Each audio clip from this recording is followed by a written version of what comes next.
Hello, and thank you for joining today's High Holy Days call with Jewish faith leaders. Please note that this call is being recorded. At this time, all audience members are in listen-only mode to minimize background noise. There will be Q&A at the end of this call, and we will provide instructions at that time. I would now like to formally begin today's call and introduce President of the United States, Donald J. Trump. It's a great honor to be with you and to host our third annual call with Jewish leaders, rabbis, and friends to wish you Shana Tovah, a sweet new year. During the High Holy Days, families gather in synagogues across the country and around the world to sound the shofar and pray, reflect, and thank God for His many blessings.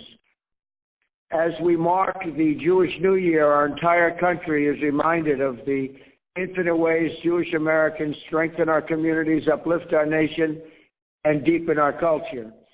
You care for your neighbors, teach your children, cherish our heritage, and you embody the American dream. Throughout history, the Jewish people have suffered unthinkable oppression and persecution, yet they have persevered, endured, thrived, and created a flourishing democracy, the State of Israel. In the last 2.5 years, we have strengthened the everlasting friendship between the United States and Israel. I moved the United States Embassy to Jerusalem. We recognized Israel's sovereignty over the Golan Heights, which was something they were trying to have done for 72 or 52 years, to be more specific. We're confronting a regime that chants death to Israel. As I said in my recent address to the United Nations, America will never tolerate anti-Semitic hate.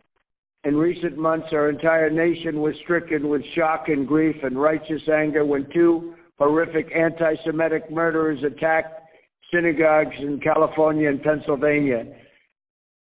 To every survivor, family member, and to the entire Jewish community, all of America embraces you with love.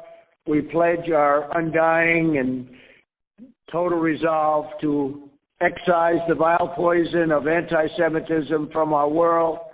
Earlier this year, I appointed a new special envoy to monitor and combat anti-Semitism, Elon Carr, who is with us now and will provide an update shortly. In the wake of such atrocious attacks, millions have been inspired by Jewish American heroes who responded to the worst evil with remarkable bravery. During my State of the Union address, we were all moved by the presence of Pittsburgh survivor Judah Samet, who also survived the Holocaust. In May, on the National Day of Prayer in the Rose Garden, we were joined by members of the congregation from Poway, California, including Rabbi Goldstein. This afternoon, we're joined on the call by survivors of the Holocaust. We cannot comprehend the persecution and suffering you have endured, yet you have overcome the darkest chapters of human history with the purity of love and goodness in your hearts. We renew our pledge now and always, never again.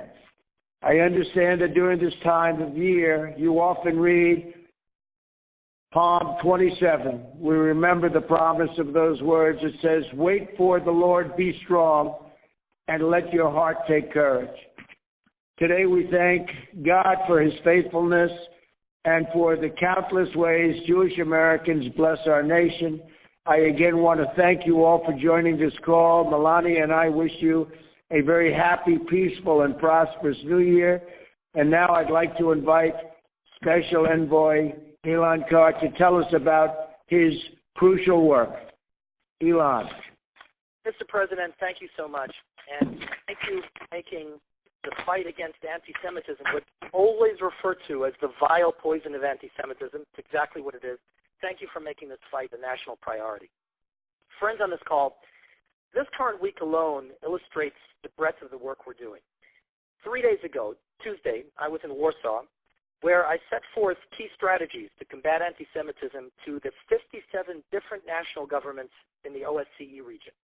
Then the next day, on Wednesday, I was in Brussels at the European Parliament, where the Israeli government and I together confronted the anti-Semitic BDS movement. And during those very same days, I was on interagency phone calls with Washington addressing the anti-Semitism on U.S. college campuses. This points to the breadth of our work. At the President's direction, we are simultaneously confronting far-right ethnic supremacy, radical left Israel hatred, and militant Islam. And with the Trump administration's continued leadership, I'm hopeful that we can roll back the rise of anti-Semitism both here at home and abroad. Thank you all so much. Thank you, Mr. President, and Shana Tovah. Well, thank you very much, Elon. We really appreciate you. You're going to be phenomenal, do a great job. I have no doubt about it. Your past has been incredible, and that's usually a good indication of your future. Thank you very much, Elon. Thank you. And now I'd like to call upon a friend of mine, a friend of all of us, Senator Norm Coleman, to ask a question. Thank you, Mr. President. Mr. President, just on a personal note, as chair of the Republican Jewish Coalition, thank you for all you've done to strengthen the U.S.-Israel relationship. From the bottom of my heart, thank you. Well, thank you, Norm. My question, Mr. President, focuses on Iran. And I'm going to thank you again, by the way, for pulling the plug on what you aptly described as the worst deal ever, the Obama nuclear deal that gave Iran $150 billion to fund their terrorist networks and amount of guaranteed theft of nuclear weapons. We've also already imposed the toughest sanctions ever, hitting Iran's Revolutionary Guard, Quds Force, and now its central bank. But Iran still bombs Saudi oil fields. Its mullahs, lawmakers, and supreme leader chant death to America, and it continues to be the greatest existential threat to the Jewish state, Israel. As we look forward, Mr. President, what else can you do to curtail Iran's nefarious actions? Well, Iran continues its provocative actions, and they threaten our partners and allies in supporting terrorism, developing ballistic missiles, increasing uranium enrichment. You know all about that, Norm.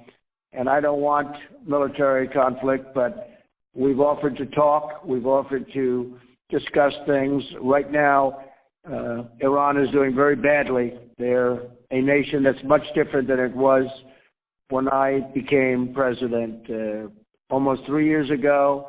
If you look back, you'll see that Iran was in more than 18 points of confliction. They were misbehaving in a very bad way in 18 different sections of the Middle East. They were very provocative. They were behind it. I've shown great restraint and hope that Iran likewise chooses peace.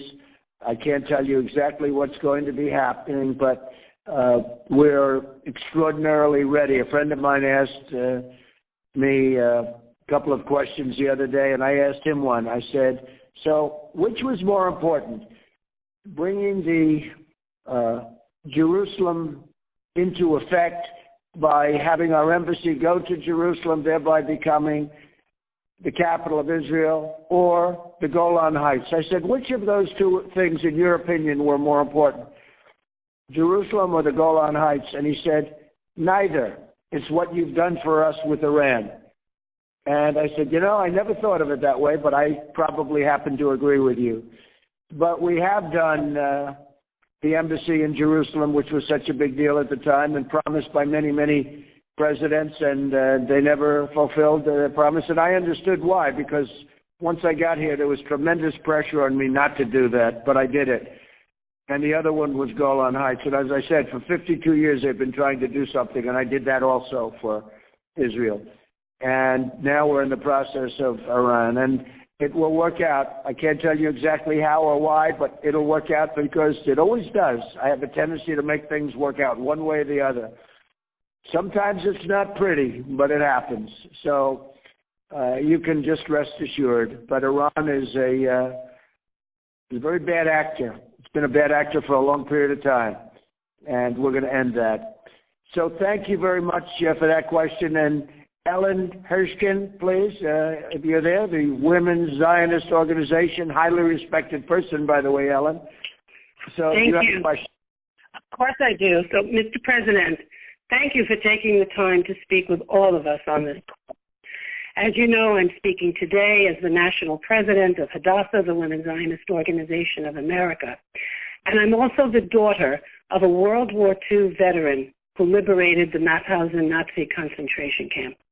As you mentioned, We remember the horrific attacks in Pittsburgh and Paris, and our concerns about violence amid rising anti-Semitism and extremism remain front and center. To reduce the threat before it's too late, we believe that the solution may be Holocaust education. Many students are not being taught about the Holocaust in schools, including the dangers of bigotry and hatred. Mr. President, do you believe students in America should learn the lessons of the Holocaust, and how can we work together on this?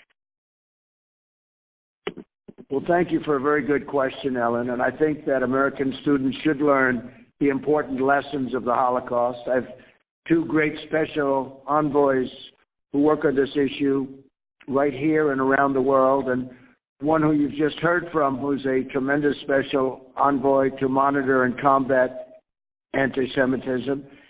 And again, Elon, thank you very much. And Sherry Daniels also works in my administration as a talented special envoy for Holocaust issues. We have many great programs throughout the United States, as you know, to teach this, and both the Department of Education and the Department of State are engaged in active work on Holocaust education here and abroad. This is important, as we should promote awareness of these lessons. And just remember that I've grown up always hearing never forget, never forget, never forget.